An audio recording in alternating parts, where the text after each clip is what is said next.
ಎಲ್ರಿಗೂ ನಮಸ್ಕಾರ. ನಾನು ನಿಮ್ಮ ಪ್ರೀತಿಯ ಅನಿತಾ ಶಮಂತ್. ಇವತ್ತೇನು ನಾನು ವಿಡಿಯೋದಲ್ಲಿ ನಿಮಗೆ ಇನ್ಫಾರ್ಮೇಶನ್ ಶೇರ್ ಮಾಡ್ತಾ ಇದ್ದೀನೋ ಇದು ತುಂಬಾನೇ ಯೂಸ್ಫುಲ್ ಆಗಿರುವಂತದ್ದು. ಪ್ರತಿಯೊಬ್ರು ಕೂಡ ನಾವು ತಿಳ್ಕೊಳ್ಳೇಬೇಕು. ಸೊ ಕ್ಯಾನ್ಸರ್ ಅಂದ ತಕ್ಷಣ ಯಾರಿಗೆ ತಾನೇ ಭಯ ಆಗೋದಿಲ್ಲ ಹೇಳಿ. ಜಸ್ಟ್ ನೀವು ಇಮೇಜ್ ಮಾಡ್ಕೊಳ್ಳಿ, ನಮ್ಮ ಮನೆಯಲ್ಲೋ ಅಥವಾ ನಿಮ್ಮ ಮನೆಯಲ್ಲೋ ಅಥವಾ ಪರಿಚಯಸ್ಥರ ಮನೆಗಳಲ್ಲಿ ಯಾರಾದ್ರೂ ಒಬ್ರು ಕ್ಯಾನ್ಸರ್ ಪೇಷಂಟ್ ಇದ್ದಾರೆ ಅಂತ ಹೇಳಿದ್ರೆ ನಮ್ಗಿಂತ ಹೆಚ್ಚಾಗಿ ಆ ರೋಗಿಗಳ ಪರಿಸ್ಥಿತಿ ಹೇಗಾಗಬಾರದು. ಈ ಕ್ಯಾನ್ಸರ್ಗೆ ಮುಕ್ತಾಯ ಅನ್ನೋದೇ ಇಲ್ವಾ?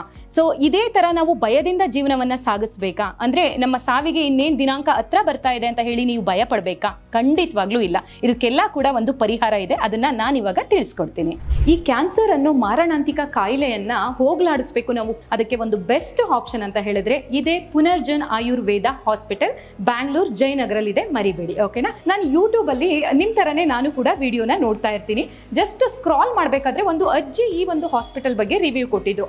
ನಿಜವಾಗ್ಲೂ ಕಣ್ಣಲ್ಲಿ ನೀರ್ ತರಿಸುತ್ತೆ ಆ ವಿಡಿಯೋನ ನೋಡಿದ್ರೆ. ಅಂದ್ರೆ ಅವ್ರಿಗೆ ಫಸ್ಟ್ ಸ್ಟೇಜ್ ಅಲ್ಲ, ಸೆಕೆಂಡ್ ಸ್ಟೇಜ್ ಅಲ್ಲ, ಲಾಸ್ಟ್ ಸ್ಟೇಜ್ ಅಲ್ಲಿ ಇದ್ದಂತಹ ಕ್ಯಾನ್ಸರ್. ಅಂತ ಕ್ಯಾನ್ಸರ್ ಇದ್ದಾಗ ಅವರು ಕೂಡ ಯಾರೋ ಒಬ್ರು ರೆಫರ್ ಮಾಡಿರೋದು ಅವ್ರಿಗೆ ಈ ತರ ಪುನರ್ಜನ್ ಆಯುರ್ವೇದ ಹಾಸ್ಪಿಟಲ್ ಅಂತ ಹೇಳಿ ನಾನು ವಿಡಿಯೋನ ನೋಡಿದ್ದನ್ನ ನಿಮ್ಗೆ ಹೇಳ್ತಾ ಇದ್ದೀನಿ. ಸೊ ಈಗ ಕ್ಯಾನ್ಸರ್ ಅಂದ ತಕ್ಷಣ ಅದರಲ್ಲೂ ಏಜ್ ಆಗಿರೋರಿಗೆ ಯಾವ ತರ ಫೀಲ್ ಆಗುತ್ತೆ ಹೇಳಿ? ನಾವು ಸಾವಿನ ತುದಿಯನ್ನ ಮುಟ್ತಾ ಇದೀವೇನೋ ಅಂತ ಅನ್ಸೋದು ಸಹಜಾನೇ, ಹೌದಾ? ಸೊ ಆ ಸಾವಿನ ತುದಿಯನ್ನ ದಾಟಿ ಅವರು ಮತ್ತೆ ಪುನರ್ಜನ್ಮವನ್ನ ಪಡ್ಕೊಂಡು ಬಂದಿದ್ದೀನಿ ನಾನಿವತ್ತು. ಸೊ ಇದಕ್ಕೆಲ್ಲ ಮುಖ್ಯ ಕಾರಣ ಈ ಪುನರ್ಜನ್ ಆಯುರ್ವೇದ ಹಾಸ್ಪಿಟಲ್ ಅಂತ ಹೇಳಿ. ಅಂಡ್ ನೋಡೋಣ, ಕೆಲವೊಂದಿಷ್ಟು ಪೇಷಂಟ್ಸ್ಗಳು ಖಂಡಿತವಾಗ್ಲೂ ಇರ್ತಾರೆ, ಅವರ ಅಭಿಪ್ರಾಯ ಏನು, ಇಲ್ಲಿಯ ಚಿಕಿತ್ಸೆ ಅವ್ರಿಗೆ ಯಾವ ತರ ವರ್ಕ್ ಆಗ್ತಾ ಇದೆ ಕಂಪ್ಲೀಟ್ ಆಗಿ ತಿಳ್ಕೊಂಬರೋಣ. ಬನ್ನಿ ಹಾಗಾದ್ರೆ ಒಳಗಡೆ ಹೋಗಿ ಬರೋಣ. ಸೊ ಇನ್ನೊಂದು ಮುಖ್ಯವಾದ ವಿಷಯವನ್ನ ನಾನು ನಿಮ್ಮ ಹತ್ರ ಹಂಚ್ಕೊಳ್ತೀನಿ. ಏನು ಅಂತ ಅಂದ್ರೆ ನಾನು ಈ ವಿಡಿಯೋದಲ್ಲೇ ನೋಡಿದ್ದು, ಅಂದ್ರೆ ಯೂಟ್ಯೂಬ್ ಅಲ್ಲೇ ನಾನು ಕೂಡ ನೋಡಿದ್ದು.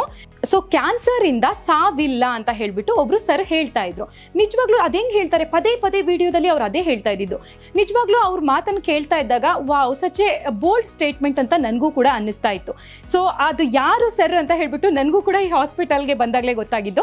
ಅವರೇ ಈ ಹಾಸ್ಪಿಟಲ್ನ ಫೌಂಡರ್ ಅಂದ್ರೆ ಸಂಸ್ಥಾಪಕರು ಶ್ರೀ ಬೊಮ್ಮು ವೆಂಕಟೇಶ್ವರ ರೆಡ್ಡಿ ಸರ್ ಅವರು. ಅಮ್ಮ ನಮಸ್ತೆ, ತಮ್ಮ ಹೆಸರು ಅಮ್ಮ? ನಿರ್ಮಲಾ. ಎಲ್ಲಿಂದ ಬಂದಿರೋದು? ಯಶವಂತಪುರ.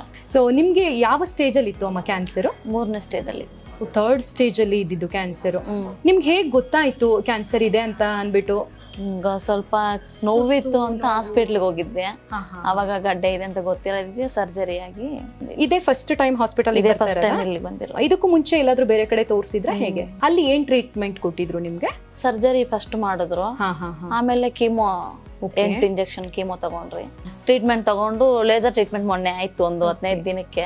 ಸೊ ನಿಮ್ಗೆ ಡಾಕ್ಟರ್ ಯಾವ ರೀತಿ ಟ್ರೀಟ್ ಮಾಡಿದ್ರು, ಏನಂತ ಆನ್ಸರ್ ಕೊಟ್ರು? ಚೆನ್ನಾಗಿ ಮಾತಾಡಿದ್ರು, ಚೆನ್ನಾಗಿ ಹೇಳಿದ್ರು, ಹಿಂಗ್ ತಗೊಳ್ಳಿ, ಹಿಂಗ್ ತಿನ್ನಿ, ಇಂತ ತಿನ್ನಿ, ಆಮೇಲೆ ಚೆನ್ನಾಗಿದೆ, ನೀವ್ ಏನಾದ್ರು ಡೌಟ್ ಏನಾದ್ರು ಇದ್ರೆ ಫೋನ್ ಮಾಡಿ ಮಾತಾಡಿ, ಎಲ್ಲ ಚೆನ್ನಾಗಿದೆ, ನಾವು ಸ್ವಲ್ಪ ಎಲ್ಲ ಮುಂದಕ್ಕೆ ಇದಾಗ್ದಿರೋದಕ್ಕೆ ಅಂತ ಮೆಡಿಸಿನ್ ಕೊಡ್ತಾ ಇದ್ದಾರೆ. ಥ್ಯಾಂಕ್ ಯು ಅಮ್ಮ. ಈ ತರ ನಮಗೂ ಡೈರೆಕ್ಟ್ ಆಗಿ ನಿಮ್ಮ ಹತ್ರ ರಿವ್ಯೂ ಕೇಳ್ಬಿಟ್ರೆ ನೀವು ಒಂದು ಹಾನೆಸ್ಟ್ ಆಗಿ ಕೊಡ್ತೀರಾ. ಈಗ ಸ್ಟಾಫ್ಸ್ ಹತ್ರ ಕೇಳಿದ್ರೆ ನಮಗೂ ನಂಬಿಕೆ ಇರೋದಿಲ್ಲ. ಸೊ ಪೇಷಂಟ್ ಹತ್ರ ಕೇಳ್ಬಿಟ್ರೆ ನಮ್ ನೋಡ್ತಾ ಇರುವಂತ ಸಬ್ಸ್ಕ್ರೈಬರ್ಸ್ ವ್ಯೂವರ್ಸ್ ಗಳಿಗೂ ಒಂದು ಧೈರ್ಯ ಬರುತ್ತೆ. ಯಾಕೆಂದ್ರೆ ಕ್ಯಾನ್ಸರ್ ಅಂದ ತಕ್ಷಣನೇ ಭಯ ಪಡೋರೇ ಜಾಸ್ತಿ. ಸೊ ಇವಾಗ ಅವ್ರಿಗೆ ಹಿಂಗಾಗತ್ತೆ ಅಂದ್ರೆ ಇಲ್ಲಪ್ಪ ಈ ಹಾಸ್ಪಿಟಲ್ ಪೇಷಂಟ್ ಈ ತರ ರಿವ್ಯೂ ಕೊಟ್ರು, ಧೈರ್ಯವಾಗಿ ನಾವು ಕೂಡ ಹಾಸ್ಪಿಟಲ್ಗೆ ಹೋಗ್ಬೋದು ಅಂತ ಹೇಳಿ ಅನ್ಸುತ್ತೆ. ಧೈರ್ಯ ಇರೋದಕ್ಕೆ ಇಲ್ಲಿವರೆಗೂ ಬಂದಿದ್ದೀನಿ. Thank you so much. Friends, ಕೊನೆಯದಾಗಿ ನಾನು ನಿಮ್ಗೆ ಕೇಳ್ಕೊಳ್ಳೋದಿಷ್ಟೇನೆ, ನಿಮ್ಗೆ ಈ ವಿಡಿಯೋ ಯೂಸ್ಫುಲ್ ಆಗಿಲ್ಲ ಅಂತ ಅಂದ್ರೂ ಕೂಡ ಅಟ್ಲೀಸ್ಟ್ 4-6 ಜನಕ್ಕೆ ಶೇರ್ ಮಾಡಿ. ಅಂದ್ರೆ ನಿಮ್ಮ ಫ್ರೆಂಡ್ಸ್ ಅಥವಾ ಫ್ಯಾಮಿಲಿ ಮೆಂಬರ್ಸ್ ಅಥವಾ ರಿಲೇಟಿವ್ಸ್ಗೆ ಶೇರ್ ಮಾಡಿದ್ರೆ ಅವ್ರಿಗಾದ್ರೂ ಹೆಲ್ಪ್ ಆಗುತ್ತೆ. Thank you.